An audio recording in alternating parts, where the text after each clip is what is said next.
It's another edition of Time About the Movies, and today we're taking a look at the films of February 23rd, 1996. So, 6 movies to look at. Let's just jump on into it. And we're going to start off with the biggest new release of the weekend, the film that brought Jackie Chan into the North American mainstream. That movie is, of course, Rumble in the Bronx.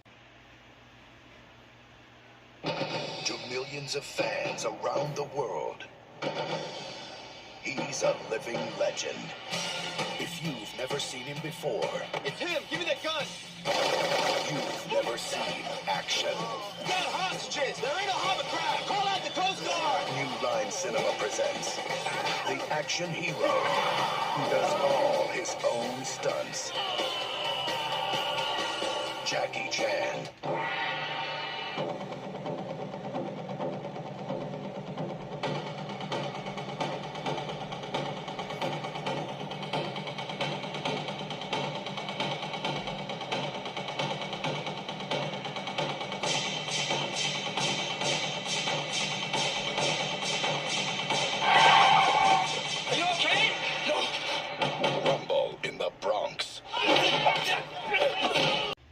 So like I said, Rumble in the Bronx was the first movie to break Jackie Chan into the mainstream here in North America.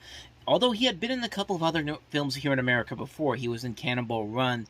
I believe it was just the first movie. He could have been in the second one too, but I know for a fact that he was in the first one. And that was back in 1981, 15 years prior to this. So he's been in some movies here in America before, but this was the movie that broke him into the North American mainstream. This was a film that premiered at the Sundance Film Festival in January. Drew overwhelmingly positive reaction from the crowds there. New Line eventually picked it up, and not but a month later, it was hitting theaters and ended up becoming the #1 movie in the country back at that time. And it actually was also the most profitable film of 1996 because the film had a budget of $76 million. The film made $76 million worldwide on a budget of $13 million, $7.5 to $13 million, and it made it the most profitable film back then in that particular year. And you can kind of see why. It's the film that, like I said, brought Jackie Chan into the action genre here in the States. And it is a pretty good film. It's a film that showcases what Jackie Chan can do. Like, this is stuff that he's been doing for a long period of time, and this was a film that was really well done on so many levels. The action is great. The stunt work is very good. Jackie Chan has a lot of charisma and charm that he brings to this role. The plot doesn't really do anything new or different, but honestly, with these type of movies, you can let that slide. If there's one thing you could kind of give the movie a little flack for, is that, Jackie Chan has a lot of charisma and he can be a pretty good action hero in this. He does his own stunts and all that, but his acting early on in these movies were not that great. I mean, he wasn't terrible or anything, but his acting overall is the weakest part of this movie. But at the same time, you have to remember that they did English dubbing on this too, so maybe that's why it didn't end up being as good as it was. But Jackie Chan has since then proven that he has been a very good actor in a lot of stuff, and this is a fun movie. It's a fun film all around. It's a movie you can turn your brain off, watch, and have a good time with it. It's a really good film. Rumble in the Bronx, I don't think I need to say anything more about that one. I highly recommend checking it out if you haven't seen it. So, let's move on to the next movie, one you probably never even heard of, with Meryl Streep and Liam Neeson, and that is Before and After.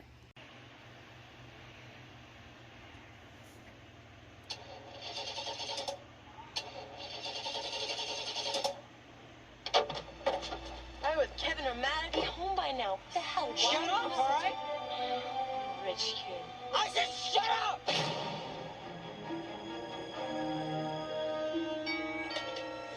Friend. Dr. Ryan? You haven't called me doctor since we first moved up here. Is Jacob around? Is there something wrong? Something happened on a poor farm road. The girl got herself killed. Jacob was seen with the girl. Oh, for crying out, man. Hey, I just need to talk to you. Jacob? For the police, he was the only suspect. You're searching Jacob's room. Oh, it's so stupid and useless. Why aren't they out looking for him? For the town, he was the only one to blame. Jacob Ryan is charged with a terrible and unthinkable crime. But for the Ryans, Jake, he was their only son. Can you look at us? No. There was blood in the car. Blood? It's been taken care of. What do you mean, taken care of? A family is torn between what they believe. There is some other explanation for all this. Someone else might have been there and killed that girl. And what they fear. Does Jacob have any particular problem expressing his anger? This is my son you're talking about. You may like to remember, Dr. Ryan, it's always somebody's son. Between their instinct. I won't testify. Not today, not ever. There's no such thing as parent-child immunity. I won't help them to convict him. And the evidence. Still haven't found the murder weapon. Randall, there's something you should know. Hey, What is that, Ben Ryan? Are you going to presume now to tell me when I can speak and when I have to be quiet? Between the child they love. It wasn't me, all right? whatever the truth is, we're standing by you. And the shadow of a doubt. She was pregnant. Jacob wasn't the father. Suppose Jacob and Martha were followed by someone with good reason to be jealous. It's still out there, whoever did this. Jacob! It could be anywhere. You're trying to get him off with your big shot lawyer and all your money. He would be my client, and I would not ask your permission for how I choose to defend him. From director Marlene Schroeder. We've got to think of Jacob. But Jacob's innocent. Meryl Streep. Liam Neeson. I just want my boy back.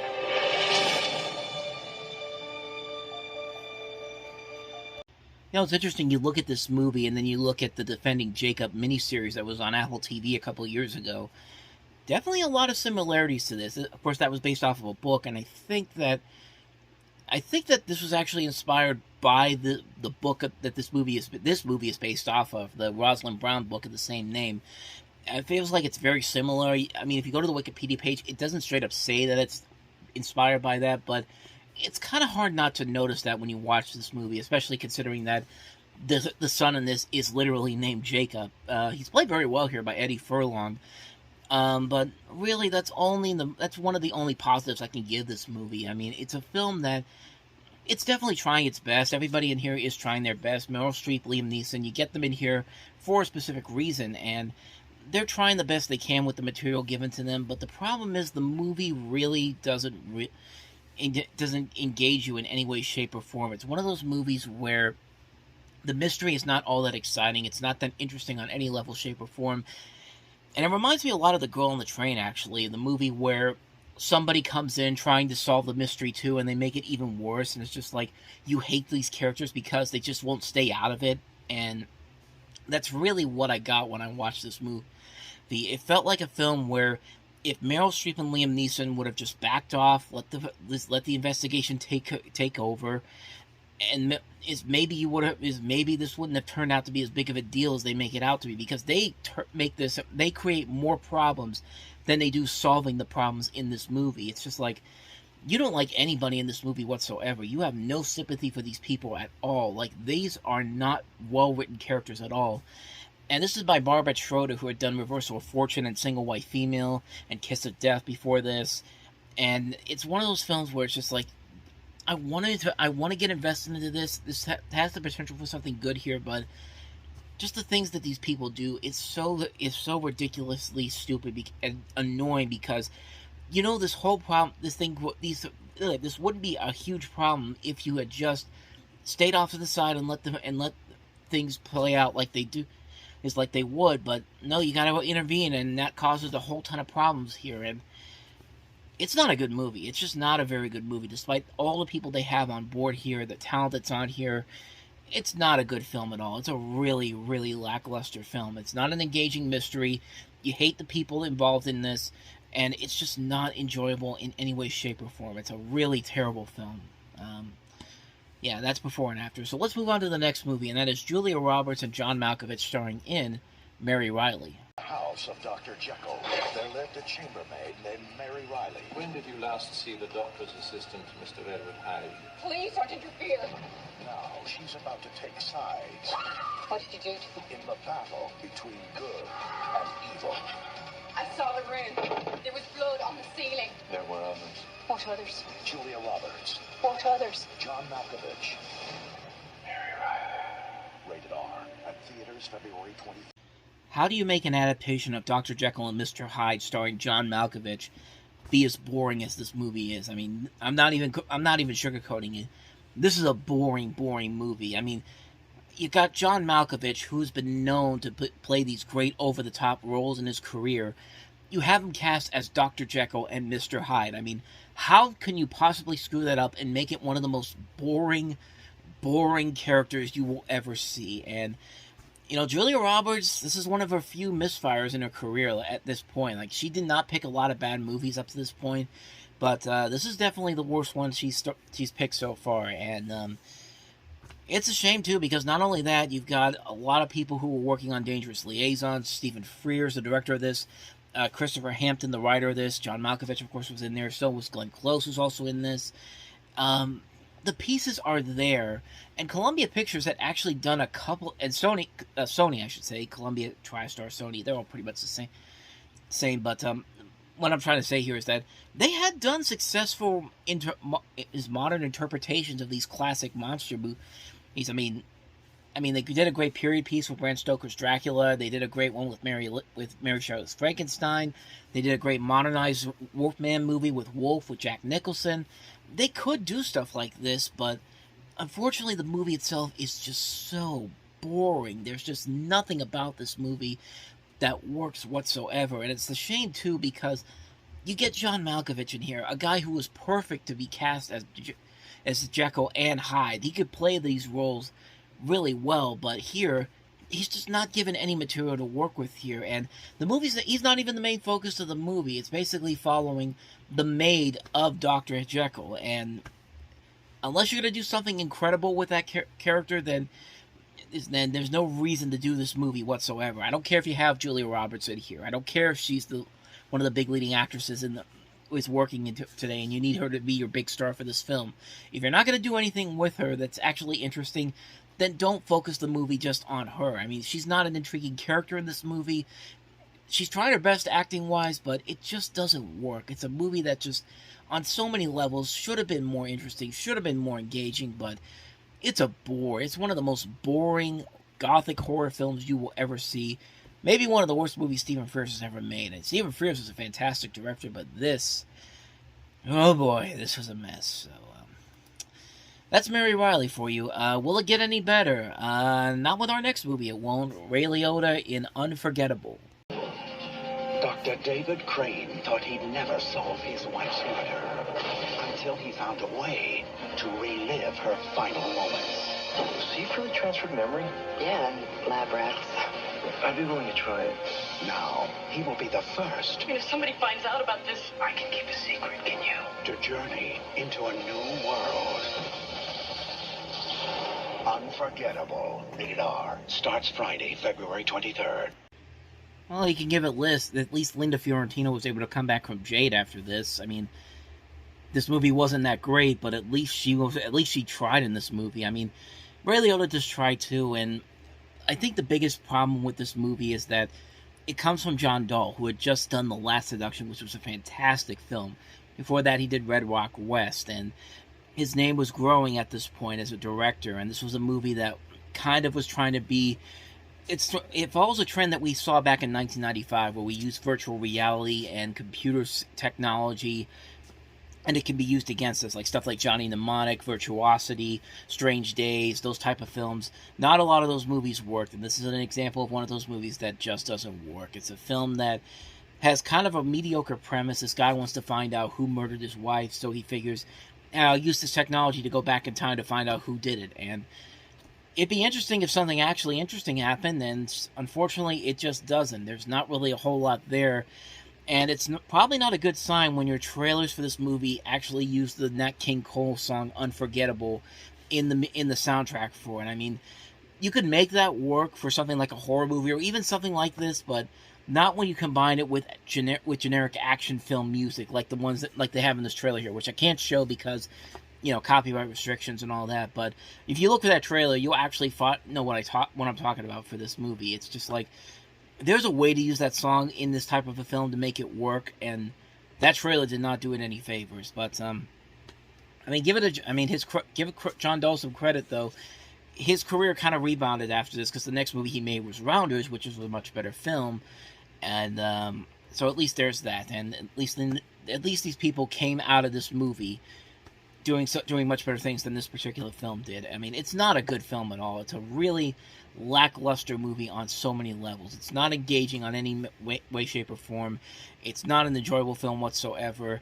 It's just a terrible, terrible movie. It's not an enjoyable film at all. A waste of really good actors, a waste of a good director. It's a waste on so many levels. It's not a good film at all, and I really do say skip this film. Let's see if we can get better with the next film, and we do here. It's Wes Anderson in one of his first early film roles as director, I should say. That is Bottle Rocket. Thank you, because if I said that one, it would sound like bragging. Obviously good quickness. Yeah, in and out pretty fast. Real fast.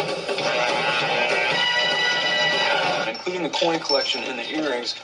You took the earrings, Dignan? I bought the earrings for my mother on her birthday. Maybe we should have robbed your house. You ever think of that? 3 outstanding young men. Well, come on, baby, and rock with me tonight. Bob Mapplethorpe, potential getaway driver. Go. I really want to be a part of this team. And I'm the only one with a car. That's good. I should have said that this was his first movie as a director, because this was his feature directorial debut. And I don't really talk about Wes Anderson much on this particular channel, but he's actually one of my favorite directors. He's made a lot of movies that I've really liked. I don't think I've seen a bad movie that Wes Anderson has ever made. I think I've really liked a lot of his movies. I like his style as a filmmaker. I like his unique vision that he has in these movies. He's got a lot of very funny jokes in these movies. He gets all these great people to be involved in it. He could do so many different genres, and it just really is amazing at what this guy's able to do. And what's interesting about this particular film is that this is the least like his normal formula of movies that you will see. This and The Rush. This is a movie that feels very Wes Anderson-like, but it feels like you could definitely see the signs of what he would eventually do later on down the road. And it is a really solid film. It's a great film overall, a great heist film. Great action all around, great comedy all around, a strong cast that includes Owen Wilson, Luke Wilson, James Caan. It's a fresh take on a heist movie. It's a very well-made film. It's a very engaging film. It's a visually pleasing film, a very funny film overall. It's just an incredible movie, and I really cannot recommend it enough. If you love Wes Anderson's previous works, you need to see his first movie, because you will love that just as much. And that's all I really got to say. Check out Bottle Rocket. So, with that said, let's move on to the last film, and that is the documentary Anne Frank Remembered.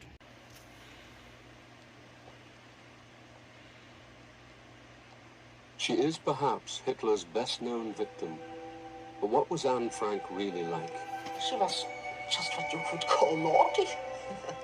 What interested Anne very much was about the sexual behavior, and she wanted to know what it was all about. If you know your history, I really don't need to tell you who Anne Frank is. I think her story is pretty much very well known, but this is a documentary that I never really knew about until recently. You basically have the story of the woman who helped shelter Anne Frank's family and had saved the diary after the group was betrayed, collaborated with the director of this, John Blair, and is interviewed about her memories of hiding the Frank family. And the director also uses interviews with other people, Anne Frank's friends, uses archived interviews of Otto Frank to retell Anne's story.